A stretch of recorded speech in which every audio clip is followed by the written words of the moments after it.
Just the bread. It's so good. How do they do that? So for those of you who don't know, bakery culture is really huge in Taiwan. And I was fortunate enough to live in an area where a lot of these Taiwanese bakeries found their way to where I live in California. So I decided to take some of my favorite pastries and to share them with my coworkers.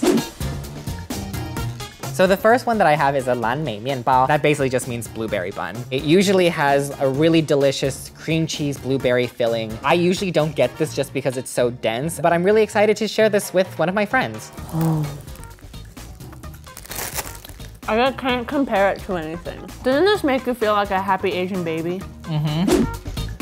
So this is a 热狗起司面包. It literally just means a hot dog cheese bread. This is good. Yeah, I would definitely have to like work out Yeah. if I eat that every day, which I probably wouldn't have a problem with if I could have that. Like I would work out and then I would eat it. It would defeat the whole purpose of working out, but I would still feel better about my life. You used to eat this when you were a kid?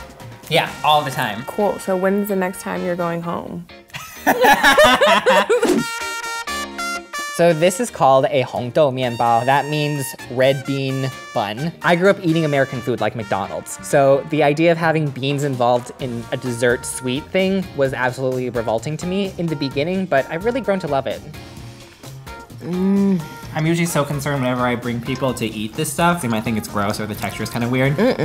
Red bean has it going on. Was there ever a point where you first saw it and you were like, I don't know about this? I don't think so, because at least in dim sum, like it's fried, so like, you know, we're American. Anything that's fried, like it's going down. Okay, last but certainly not least, a 菠萝包kind of translates into a pineapple bun, but they kind of call it that simply because the diamonds and the ridges on here, it actually looks like a pineapple. That was good. This actually tastes a lot like a sticky bun that you get in England, but like they usually have icing on top. A mixture between like sweet bread and like a croissant almost. That's kind of how I try to explain it to people sometimes. It's like, I call it like a Danish almost. Yeah. I'm glad you like it. Thank you for showing me it. Thanks, Isha. Well, thank you. Yeah. I'm glad you shared this with me. Let's just get this out there. Sure. Asian bakeries are the best bakeries. Yes, they are. Right?